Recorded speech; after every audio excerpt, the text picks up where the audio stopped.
안녕하십니까. 일본 사도강산 세계문화유산 등재를 반대하는 국회의원 모임에 공동군 단장을 맡고 있는 안민석 의원입니다. 옆에 있는 윤종석 의원님도 저와 함께 공동군 단장을 맡게 계시고, 또 강제징용 전문 변호사 20년을 하신 양정숙 의원님께서는 현재 모임에 간사 역할을 하고 계십니다. 윤석열 정부가 대한민국 판결을 무시하고 우리나라 기업으로 하여금 강제 동원 배상을 하도록 하자는 이 선언에 대해서 국민들의 분노가 들불처럼 번지고 있습니다. 일본 정부가 갚아야 될 배상금을 우리 정부가 갚도록 하는 것이 말이 됩니까? 어느 국민이 동의할 수 있겠습니까? 더구나 일본은 사과와 반성조차도 하지 않습니다. 미래평화재단에 가장 많은 돈을 기부할 것으로 예상되는 삼성 이재용 부회장은 지금 현재 재판 중에 있습니다. 이 약자의 목을 비틀어 강제 모금을 하는 이러한 윤석열 대통령의 제안은 과거 최순실이가 대기업의 목을 비틀어서 미르재단, K재단 돈을 모금하는 것과 무슨 차이가 있겠습니까? 미래평화재단은 제2의 미르재단, K재단 이런 우려를 지울 수가 없다. 그런 말씀을 드리겠습니다. 저희 사도강산 유네스코 등재 추진을 맡는 의원 모임에서는 지난 3월 1일 3.1절 일본 동경에서 기자회견을 했습니다. 일본은 군함도 관련한 역사 기술을 제대로 하라.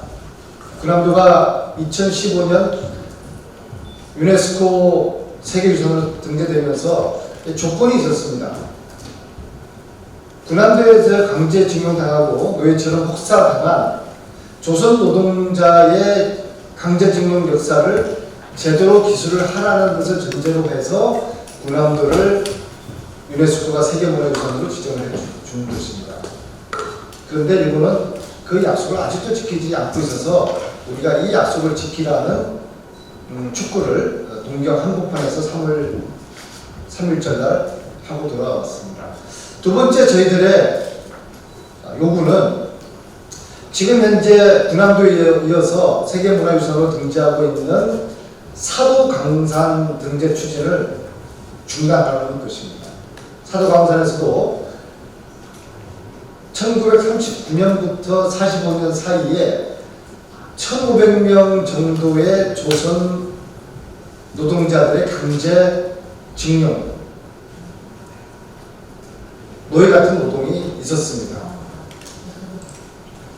우리 민족에게는 슬픈 역사, 아픈 과거인 사도강산을 일본은 자랑스러운 근대문화유산으로 인식하고 이것을 세계에 알리는 유네스코 등재를 추진하고 있습니다.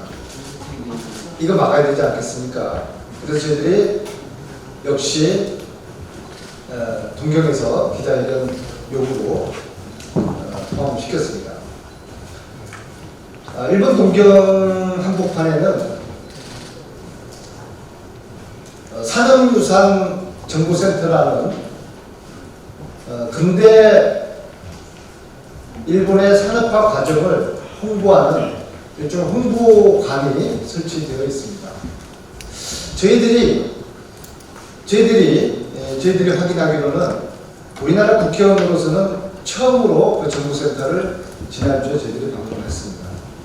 깜짝 놀랐습니다. 산업유산 정보센터는 적반하장의 내용을 홍보하고 있었습니다. 우리가 대한민국이 역사를 조작하고 있다.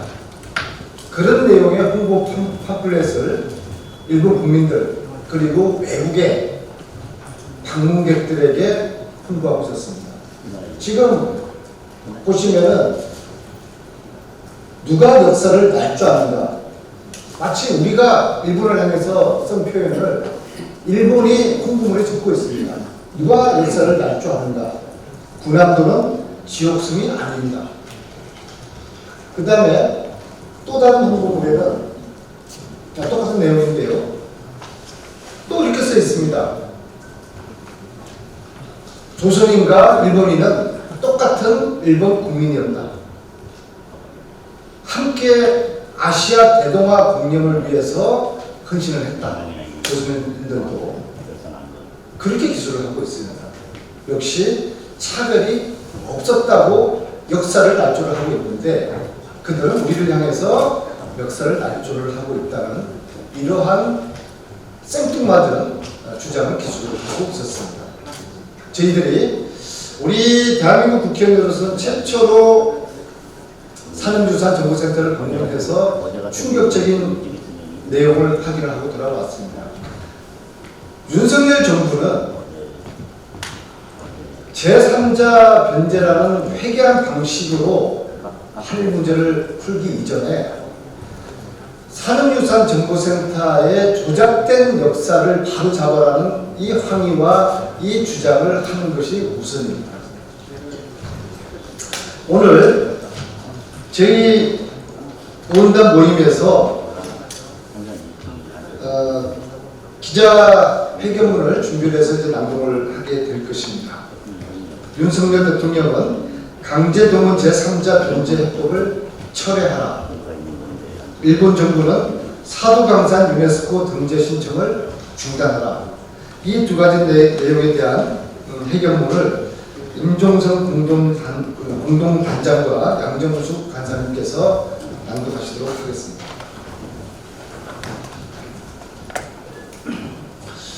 예, 준비된 기자회견문을 낭독해 드리도록 하겠습니다. 사도강산 유네스코 등재 신청 철회 촉구 기자회견문을 낭독해 드리도록 하겠습니다. 윤석열 정부가 강제동원 제3자 변제법을 발표한 2023년 3월 6일은 제2회 경술국제일로 기록된 것입니다. 강제동원 제3자 변제법은 일본 정부의 진정한 사죄도 없고 일본 정보원 기업이 대한민국 대법원 판결에 따라 지급하여야 할 배상금 내용도 빠져있는 불력 외교이며 국민의 동의도 받지 못한 채 날리는 공수표에 불과합니다. 이미 우리 국민은 치욕적인 합의 내용을 단호히 거부하며 분노하고 있습니다. 윤석열 정부는 한일 외교관계 정상화 복원이라는 명분을 앞세워 일본 정부가 요구한 모든 것을 무조건으로 수용하는 불력적 외교를 자처했습니다. 이는 우리 국민이 간절하게 요구해온 한일 간의 진정한 의미의 파트너십과 오히려 멀어지는 것입니다. 바로잡지 못한 한일 역사 문제를 묻어버리고 수많은 독립운동가와 위안부 할머니 780만 강제징용 피해자들의 눈물을 한순간에 묵살하고 있습니다. 일제 강제동원 피해 당사자인 양금덕 할머니의 말씀처럼 이번 결정은 윤석열 대통령이 도대체 한국 사람인지 일본 사람인지 알 수 없을 정도입니다. 지난 1993년 8월 발표한 고노다마와 1998년 10월 김대중 오부치 선언은 발전적 한일 관계에 있어 빼놓을 수 없는 업적으로 평가받고 있습니다. 고노다마는 일본군의 관여와 강제성을 인정하였고 잘못의 인정과 사과를 하였을 뿐만 아니라 연구와 교육을 통한 기억의 다짐을 하겠다는 현재와 미래의 구상이 담겨 있습니다.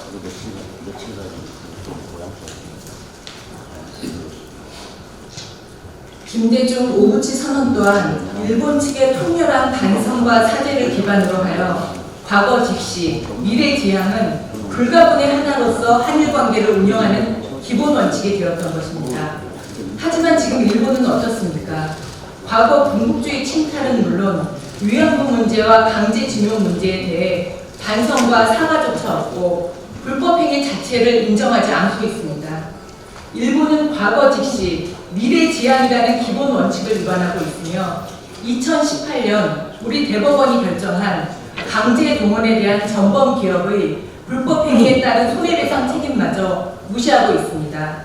기시다 총리는 김대중 오부치 선언을 계승해 나갈 것이라고 말은 하고 있지만 진정 어린 반성과 사죄의 목소리는 들리지 않습니다. 이번 윤석열 정부의 굴욕적 외교가 강제 동원의 불행한 역사를 근대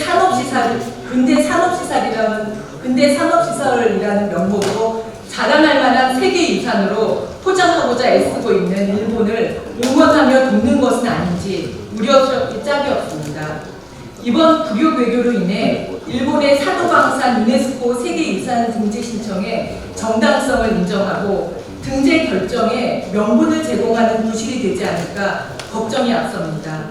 일본은 군함도 세계유산 등재 시 유네스코 세계유산위원회가 권고한 자신의 의사에 반하여 강제로 노역하게 된 것은 선명하게 확인된 사실이라는 내용의 알림판을 세우라는 유네스코의 후속 조치 이행 사항조차 여전히 외면하고 있습니다. 일본은 한술 더 떠 식민 지배 당시 조선인 강제 동원이 1938년 제정한 국가총동원법에 의한 적법행위라고 강변하고 있습니다. 산업유산정보센터에는 군함도에서 조선인 차별과 인권 침해 등이 없었다는 취지의 일본인 증언 등 전시물을 소개하고 있습니다. 조선 사람도 일본인도 다 같은 일본 국민이었으니 조선 사람이라서 차별은 없었다는 것입니다. 이런 회개한 궤변을 어찌 묵과할 수 있겠습니까? 다시 한번 윤석열 정부와 일본에 강력히 촉구합니다. 윤석열 정부는 우리 대법원 판결을 무시한 제3자 변제 방식의 강제동원 피해자 배상 방안을 즉각 처리하라. 일본 정부는 군함도 관련 홍보시설에 강제노역 사실을 표시하는 유네스코 권고 사항을 즉각 이행하고 사도광산 유네스코 등재 신청과 등재 시도를 즉각 중단하라. 2023년 3월 8일 일본 사도광산 세계문화유산 등재를 반대하는 국회의원 모임, 국회의원 안민석, 임종석, 강선우, 윤미향, 양정수. 그 카메라 기자분들은요, 애국과 민족 혼을 담아서 이 일본에 얼토당토하는 이 홍보 문구 누가 역사를 날 줄 압니까? 군함도는 지옥순이 아닙니다. 요즘 글자를 민족의 혼을 담아서 클로즈업을 좀 해주셔서 잘 좀 국민들이 알 수 있도록 그렇게 해주시기 바라겠습니다. 저희 의원단 모임은 말로만 아닌 행동하고 실천할 것입니다. 지난 3일절에도 동경 한복판에서 국회의원들 최초로 일본에 항의하는 집단적인 목소리를 냈듯이 다음 4월 달에는 사도 강산으로 직접 갈 것입니다. 배를 타고 1시간 넘는 거리지만은 그러니까 동경에서 사도 강산까지 5시간 걸리는데 그 중에 배를 타는 거리만 하더라도 1시간이 넘는다고 합니다. 그러나 저희들은 다음 달에 사도 강산을 직접 갈 것입니다. 그래서 강제징용의 이 뼈아픈 역사를 일본인들과 대한민국 국민들과 전 세계 사람들에게 알리겠습니다. 다음으로 기자회견을 하시는 우리 장동혁 대변인께서 아직까지 초선이시니까 국민의힘에서도 친일 정당에 물들지 않은 분이라고 생각하니까요. 저는 장동혁 우리 대변인 같은 분이 다음 달 사도강산 우리 현장 갈 때 저희들하고 손잡고 함께 가기를 제안드리고 조금 있다가 말씀하실 때 저의 이 제안에 대한 답을 해주시기를 기대하겠습니다. 이상입니다.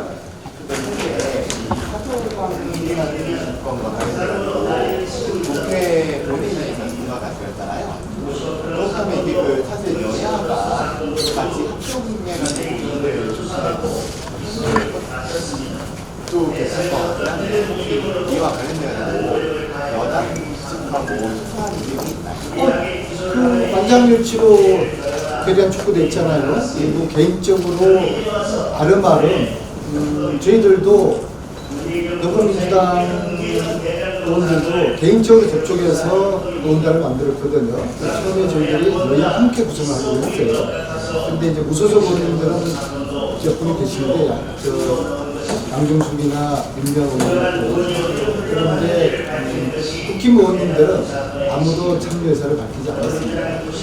지금 요즘은 앞으로는 계속 열어놓겠습니다. 그래서 4월에 사도강산 현장 가는 것도 우리나라 정치인들이 처음 가는 겁니다. 그때는 국힘 의원님들도 함께 할 수 있도록 문을 열어놓고 이게 접촉을 하고, 제가 조금 전에 장동혁 대변인께 개인의 제안을 드린 게 긍정성을 담아서 이것은 여야의 문제가 아니지 않습니까? 정파를 초월해서 민족의 문제이기 때문에 여야가 힘을 모아서 사도강산 유네스코 등재를 나가내야 됩니다. 그리고 또 이와 관련돼가지고 현재 그 철도 문제와 관련돼가지고 진상 조사 및 그다음에 그 철도와 관련돼서 그 유네스코 문제에 대한 정보 쓰기도 같이 나오고 있는데 이와 관련돼가지고 한번 위원님들 그 의견은 어떤지. 그 소록도의 경우도 당시 그 나 환자들에 대해서 한센병 환자들에 대해서 일본에서 나 환자 예방법이라고 해서 그 법령에 의해서 조선의 나 환자 한센병 환자들을 강제 격리시켰고요. 그다음에 또 강제 노역을 시켰고요. 또 강제 낙태와 강제 단종을 했습니다. 그래서 그 부분에 대해서 일본 정부에 손해배상 청구를 했습니다. 그런데 대만 정부도 똑같이 낙생원이라는 시설이 있어요. 한국의 소록도에 같은 낙생원이라는 집단시설이 있는데 그것도 이제 일본에서 만들었던 건데 대만 한센병 환자들은 승소를 했고요. 한국의 한센병 환자들은 패소했습니다. 그렇지만은 일본에서 바로 특별법을 만들어서 1인당 1억 원씩 다 보상 손해배상을 받았습니다. 근데 한국이 패소하게 된 이유는 똑같은 이유입니다. 당시 조선인은 일본 국민이었다.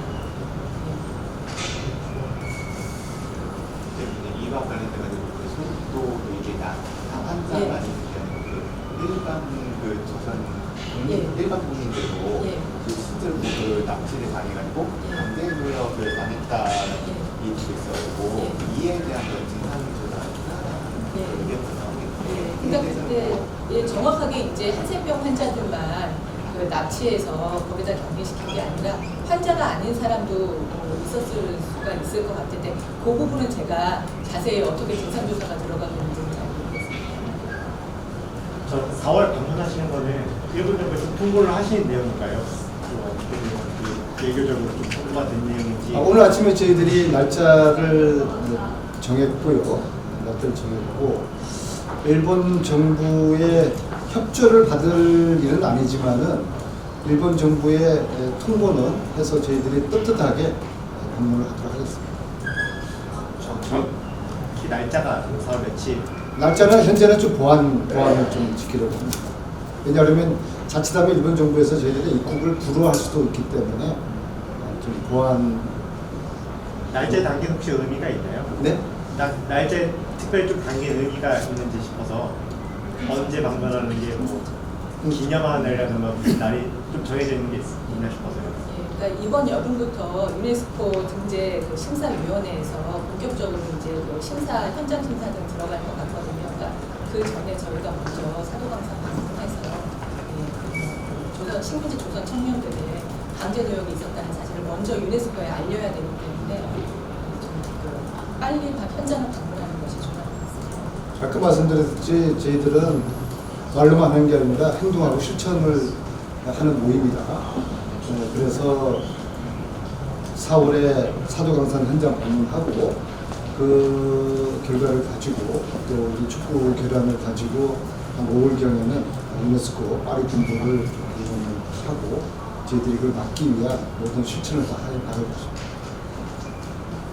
오늘 기자회견 일정을 보면은 이 기자회견 외에도 후쿠시마 원전 오염수 문제라든가 간토 특별법 발의 기자회견 민주당 의원들을 이름으로 대약이 돼 있더라고요. 어제 시국선언 이후로 하루에 한일 관계에서 좀 민감한 문제를 3건 연속으로 민주당에서 기자회견이 이야기했는데 이것이 일본 의원님들이 그 일정을 맞췄다거나 같은 날에 하는 이유 같은 특별히 있나요? 저희들은 전혀 그거랑 무관합니다. 그러면 의원님들이 따로 막 일정을 맞추거나 한 게 아니라 우리 민주당이 아니라 무소속 윤명원 님도 같이 하고 있고 저희는 3월 1일 날 일본을 갔다 왔잖아요. 네. 그래서 이제 체계적으로 이 기자회견만 하고 끝나는 게 아니라 현장으로 직접 방문하고 또 4월에 방문하고 나서는 뭐 아까 말씀해 주셨듯이 이 유네스코 사무총장부도 만나고 실질적으로 이 사도탄강에 대해서는 절대 해주면 안 된다는 필요가 할 것이기 때문에 저희가 뭐 같은 당이라도 같은 당 의원님들하고 이런 걸 논의한 게 아니라 저희는 저 무소속과 같이 하고 있기 때문에 사도강산 이 저지하는 이 모임만 함께 하고 있다는 말씀입니다. 그런데 이제 저희들의 그 활동에 윤석열 대통령께서 기름을 부은 듯한 그런 그 계기를 좀 마련해 주셨고요. 다음 달에 사도강산 현장을 가고 5월이나 6월경에 파리 유네스코 본부를 가고 8월 달에 강복절 지원해서 사도강산에서 대규모 저희들의 대규모 집회, 한 집회를 대규모로 이렇게 저희들은 꼭 저희들의 일본의 사도강산 유네스코 등재 제지를 위해서 할 수 있는 모든 행동과 실천을 다 할 것입니다. 자, 됐습니까? 네, 됐습니다.